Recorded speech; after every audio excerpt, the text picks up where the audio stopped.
하나님의 은혜가 여러분들 가운데 함께 하시기를 주님의 이름으로 축원합니다. 여러분 사랑합니다. 우리 옆에 분에게도 사랑합니다. 예. 몇 년 되었을까요? 저희 동기 목사님들이 춘천에 한번 모였던 적이 있습니다. 근데 그때 좀 우리 친구 목사 가운데 일찍 전기차를 산 친구가 있었어요. 근데 그때 당시 전기차는 이 거리에서 보기 힘들 때였습니다. 그러니까 일찍 산 거지요. 근데 이 친구는 모여서 이제 이런저런 이야기하면서 이제 계속 걱정을 하는 거예요. 걱정이 뭐냐면 집까지 가려면 시간이 한 3시간 내지 4시간 정도 걸릴 텐데 그 사이에 차의 배터리가 떨어질 거라는 거지요. 그럼 이것을 어디서 충전할 거냐? 그게 고민인 거예요. 고속도로 휴게소가 쭉 있는데 그중에 충전소가 있는 휴게소가 어디인데 어디는 아마 차가 많아가지고 몇 대는 앞에 서 있었을 거다. 그럼 거기서 충전을 하려면 2-3시간은 기본적으로 보내야 될 텐데 그럼 다른 데 혹시 새롭게 있는 데 있는가? 그러면서 내내 걱정을 하는 거예요. 잘 갔을 겁니다. 근데 이 자동차에 이 전기자동차 배터리가 충전되지 않으니까 차가 움직일 수가 없잖아요. 또 부족하면 늘 불안한 거예요. 사실 우리가 사는 세상에도 이런 게 뭔가 좀 충전이 돼야 편안하고요.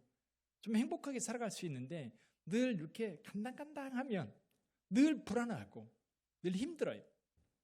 아마 여러분 가정도 그럴 겁니다. 여러분의 가정에 수입원 있을 겁니다. 수입이 있는데 그 수입, 우리 가족들이 사용하고 쓰고 살아가는 데 있어서 만약에 부족하다고 느끼면 굉장히 마음이 편안치가 않아요. 근데 사실은 돈만이 아니지요. 가족이 행복하게 살아가는 데는 돈만 충족되면 되는 게 아니라 때가 되면 휴가도 가야 되고요. 또 외식도 해야 되고요. 그리고 만나서 또 뭔가를 좀 해야 이 가정이요 행복합니다. 뭔가 채워질 때예요. 채워지지 않으면, 충전이 되지 않으면 이 행복을 유지해 가기가 참 어려운 거예요. 교회도 마찬가지입니다. 모든 사람들이 모여 있는 곳에는 이렇게 뭔가 필요가 발생하게 되고 이 필요가 공급되고 채워질 때에 행복하고 힘이 나고 신나고 즐거워요. 어떻게 채울 건가? 어떻게 이것을 채울 수 있을까? 우리 초대교회를 한번 생각해 보시죠. 초대교회는 이 문제를 어떻게 해결했을까요? 초대교회는 사람들이 모여들어서 사람들이 모이니까 뭔가 필요한 것들이 많았어요. 먹을 것뿐만 아니라 뭐 화장실 문제도 심각했을 거고요. 또 입어야 될 옷들도 문제가 심각했을 거고 씻는 문제도 보통 문제가 아니었을 거예요. 사람들이 사는 데에는 다 동일하게 모든 필요들이 있는 겁니다. 이거를 어떻게 공급했을까요? 어떻게 채워갔을까요?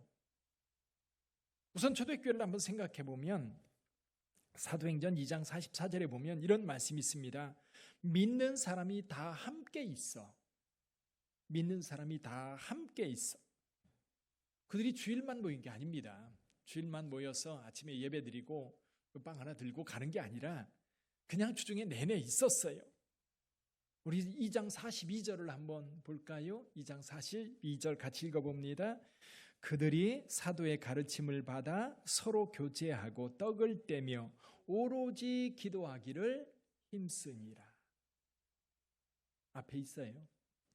오로지 기도하기를 힘쓰니라.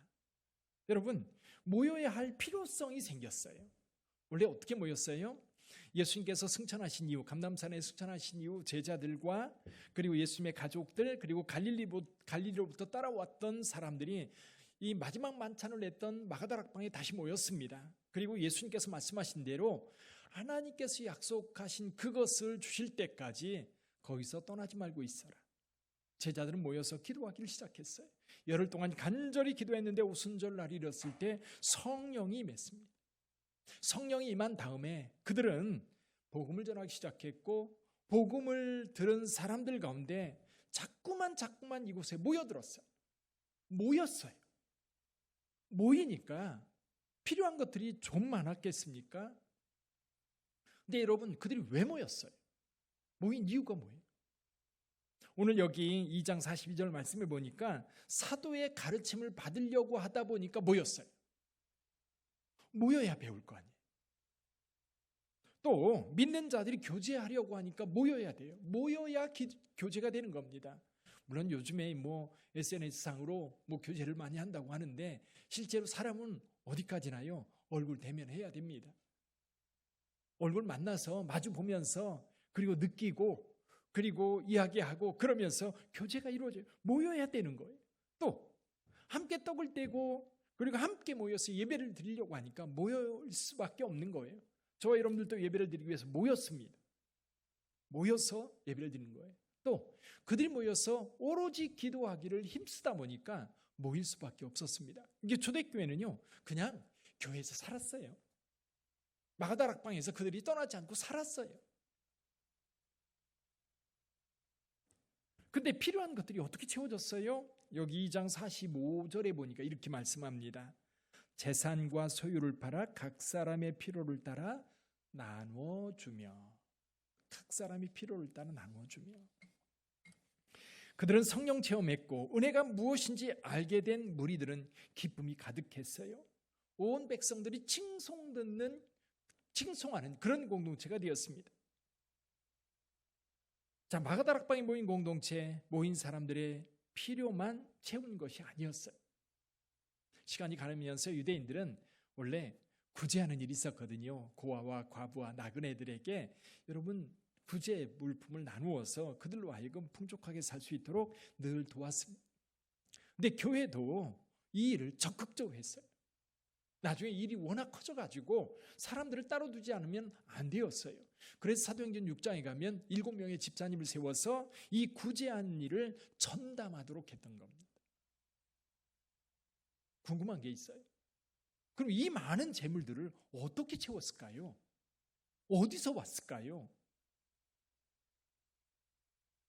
수요가 있으면 공급이 생기게 마련입니다. 필요한 사람들이 있으면 그것을 공급하려는 사람들, 즉 거기에 눈치 빠른 사람들이 있어요. 머리 좋은 사람들이 있어요. 아, 여기에 이걸 가지고 하면 장사가 되겠다. 그렇죠? 어렸을 때 초등학교 때 소풍 가면 꼭 장사꾼들 몇 명 쫓아옵니다. 그 험한 그 산까지. 왜? 물건이 팔리리라고 생각하니까 오는 거예요. 자, 감각이 있는 사람들은 필요를 눈치채고 그거를 얼른 준비해서 공급해주면서 값을 매기고 그리고 그 값을 받으면서 자기 필요를 채웁니다. 이득을 남기게 되는 거지요.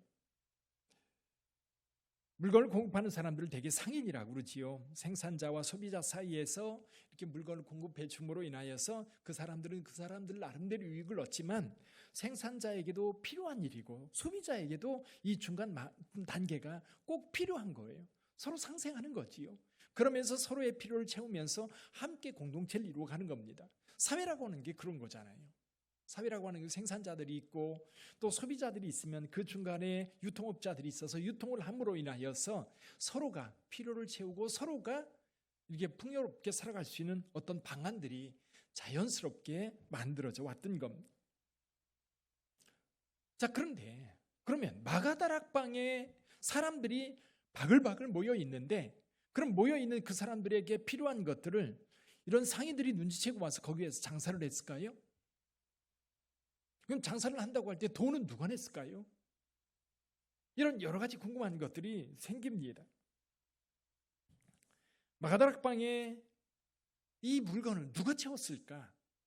제가 곰곰이 생각해보면 누가 이 처음에 먹을 것들을 공급했을까? 아마도 이 마가의 어머니 마리아가 이 집 주인으로서 거기에 모인 예수님의 제자들과 예수님 그리고 그 뒤에 예수님의 제자들이 모일 때에도 아마 먹을 것 공급 다 했을 거예요. 이거 뭐냐면 일단 마리아는 은혜를 받았어요.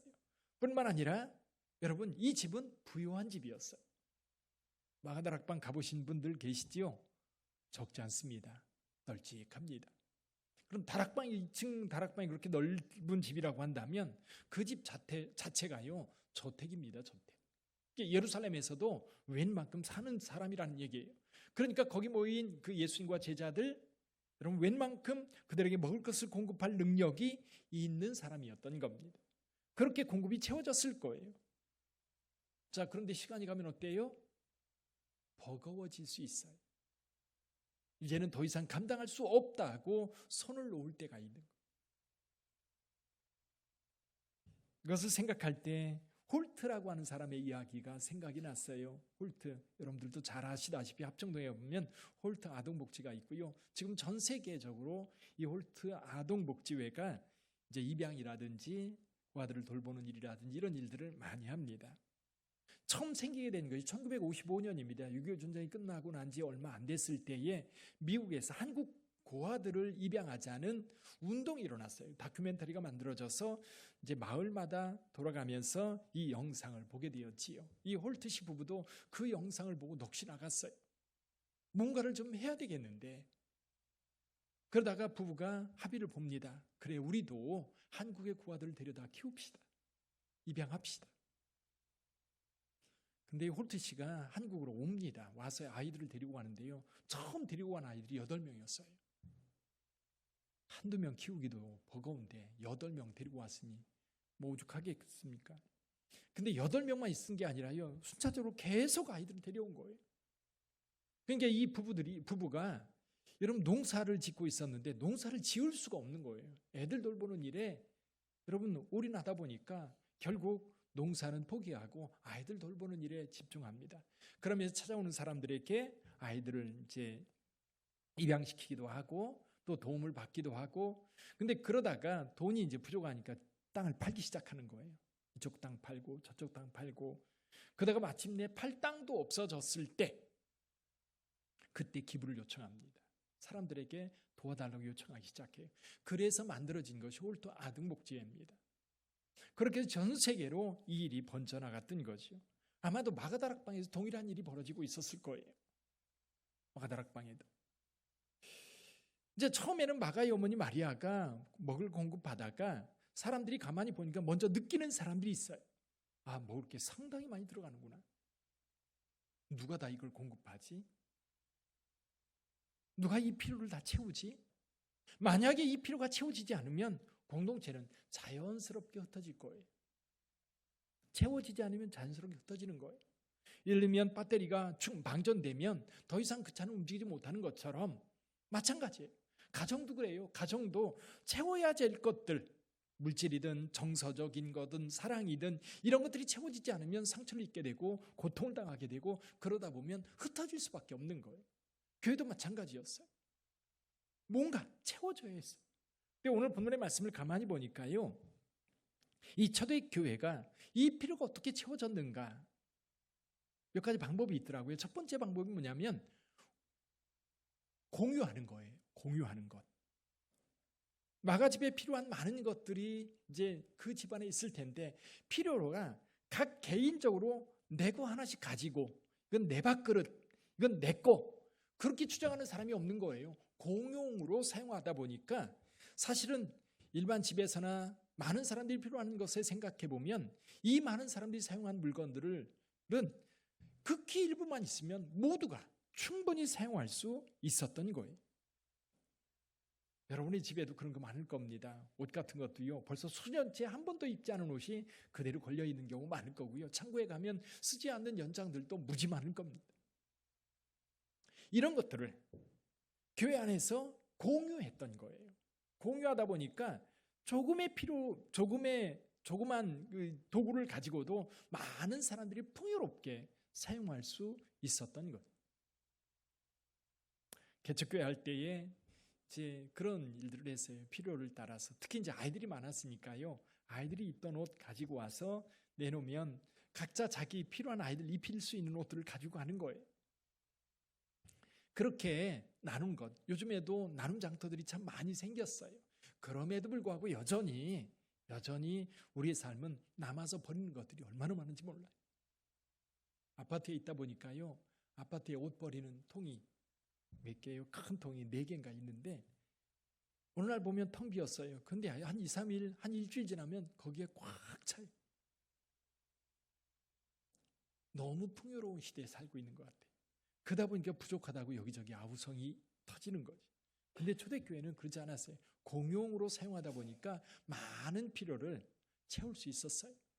두 번째 어떻게 채웠어요? 자신의 집과 밭을 팔아서 그것을 사도들 앞에 두었습니다. 교회 필요를 위해서 성도들 가운데 몇몇 사람들이 적극적으로 자기 집 팔고 밭 팔아가지고 교회 필요를 공급하기 시작했던 겁니다. 근데 그들만 했을까요? 밭 있는 사람들만 헌금했을까요?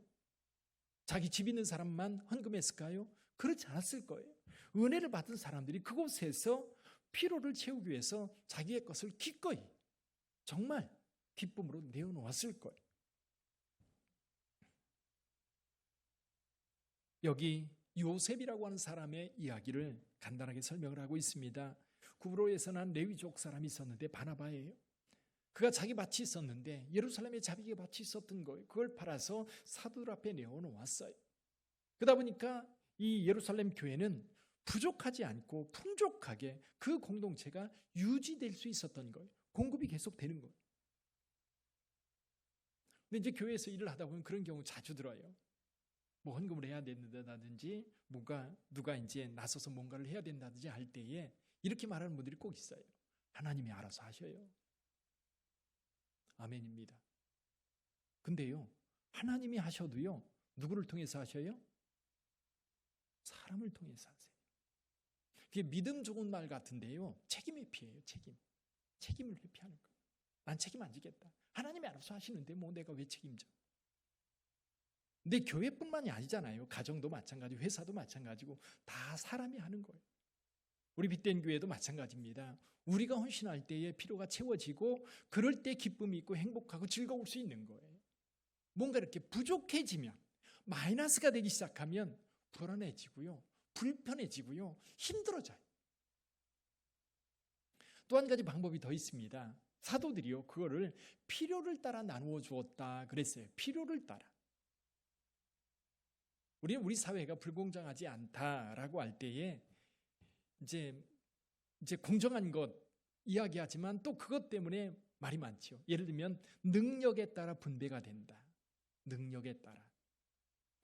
물론 우리 사회는 능력 사회입니다. 능력에 따라서 재화를 많이 벌 수 있고 능력이 많으면 뭐든지 더 얻을 수 있다라고 하는 거죠. 능력이 부족하면 어차피 가난하게 살 수밖에 없는 그런 사회에 저와 여러분들이 살고 있습니다.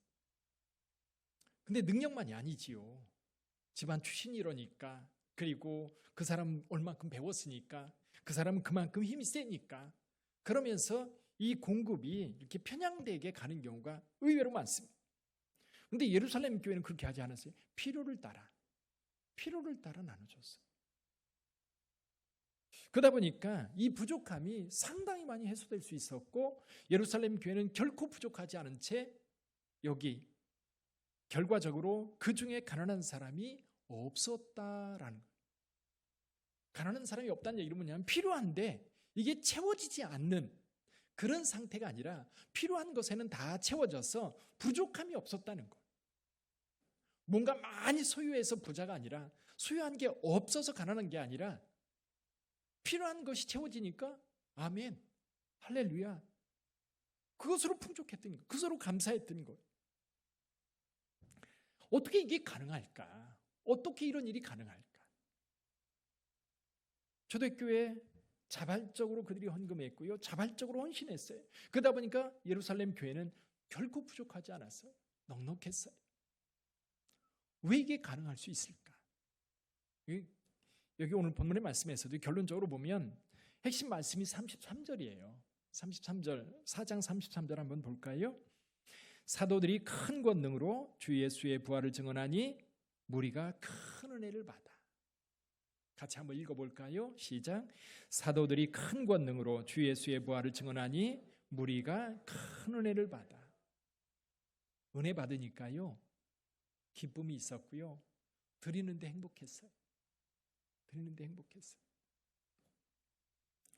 지난 목요일 날 이제 목사님 한 분이 그 부고장을 보냈어요. 어머님이 아침에 돌아가셨습니다. 근데 그 부고장을 7시쯤 받았어요. 근데 장례식장이 목포예요, 목포.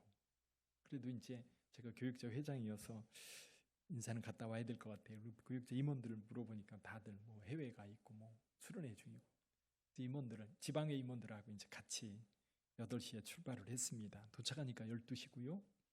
거기서 잠깐 이제 담소하고 출발해서 다시 오니까 4시 한 40분쯤 새벽 됐더라고요. 근데 이제 그날 가서 이제 그 아들 목사님하고 잠깐 이야기를 하는데 그런 얘기를 하더라고요. 목사님들, 제가요 천국의 현상을 봤어요. 천국이 있다는 거를 증거를 봤어요. 그러는 거예요. 그 무슨 얘기냐 그랬더니 이제 어머니가 한번 쓰러지셔가지고 이제 회복이 돼서 오래 사실 줄 알았대요. 근데 이제 갑자기 안 좋아지셔가지고 이제 하나님의 부름을 갑자기 받은 거예요. 이제 의사들이 이제 뭐 얼마 안 남았다고 해서 쫓아 이제 목사님 내려가신 거예요. 근데 어머니한테 이제 그러는 거. 어머니가 권사님이신데 어머니 천국 가실 만 하세요? 그랬더니 예요 마음이 어두워가지고 뭐라고 대답을 못 하시는 거예요. 두려운 거예요. 죽음이 가까이 다가오니까 불안하고 두려운 거예요. 여러분, 그 사실 죽음에 이렇게 맞닥뜨리면 누구도 자신 없을 것 같아요. 사실 저도 자신 없을 것 같아요. 지금 같으면 담대하게 그 죽음의 고비를 넘을 것 같은데 이게 쉽지 않은 것 같아요. 이게 이제 아들이니까 어떻게 아들이 목사님은 어머니 예수께서 어머니 죄 사해 주신 거는 아세요? 그랬더니 안다고 말씀하시죠. 그러면 예수님께서 어머니를 구원해 주신 것도 믿지요? 예, 믿는다는 거예요.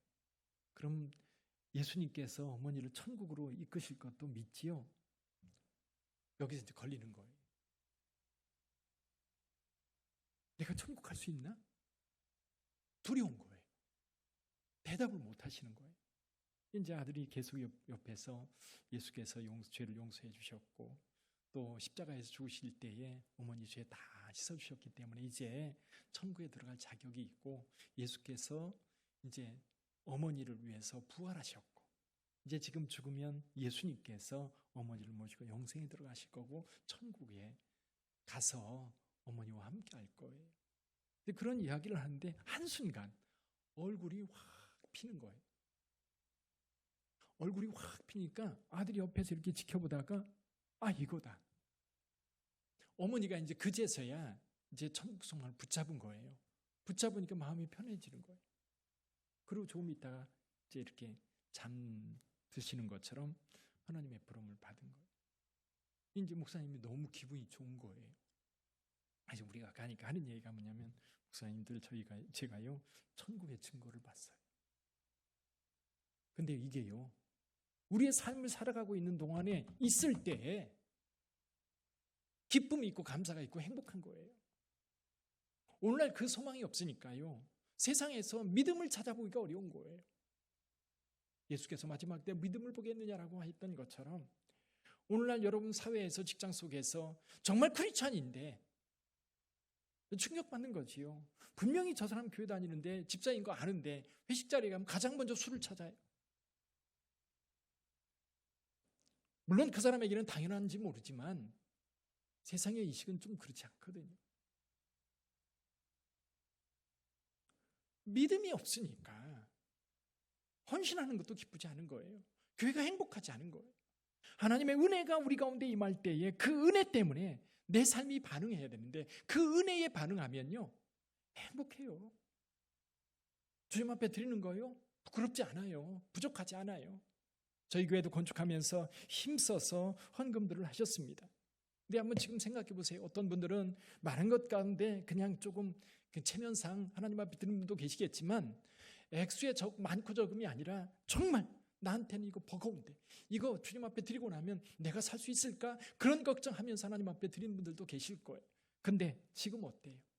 아무도 부족하지 않아요. 그것 때문에 내 삶 부도나지 않았어요. 그것 때문에 내가 하고 싶은 일 못하지 않아요. 다 잘하고 있어요. 바나바 밭 팔아가지고 하나님 앞에 들어오니까요 자유로웠어요. 그래서 전 세계에 복음 전도하러 다니기에 부족함이 없었어요. 하나님 앞에 드리면 부족할 것 같아요. 하나님의 몸된 교회 필요를 채우느라고 내 것을 다 드린 것 같은데 내게 부족해져요? 아니에요. 더 넉넉해져요. 이게 천국의 비밀이잖아요. 나눠주면 더 풍성해져요. 분명히 내게 마이너스인데 내가 하나님 앞에 드렸기 때문에 나는 분명히 마이너스 같은데 마이너스가 아니에요.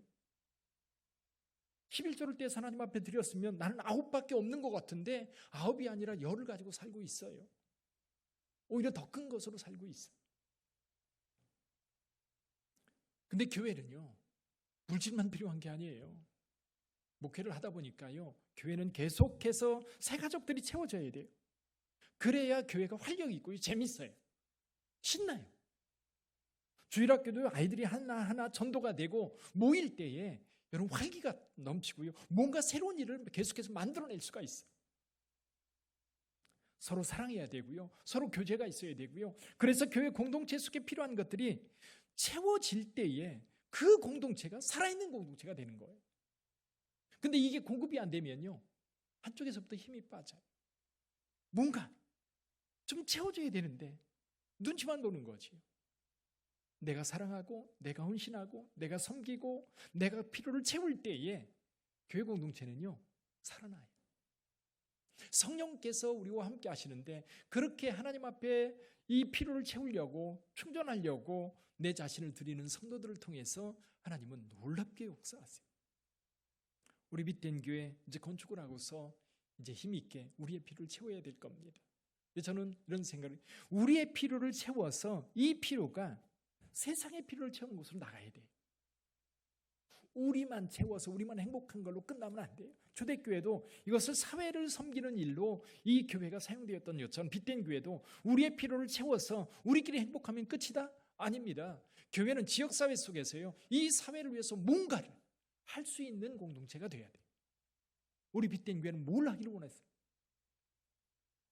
지역사회를 섬기는 일과 세계 선교를 위해서 뿐만 아니라 많은 할 일들이 있는데 그런 것들을 하려고 보니까 뭔가가 채워져야 됩니다. 그 채움은 우리 각자가 받은 은혜를 따라 채울 때에 풍족해지는 거예요.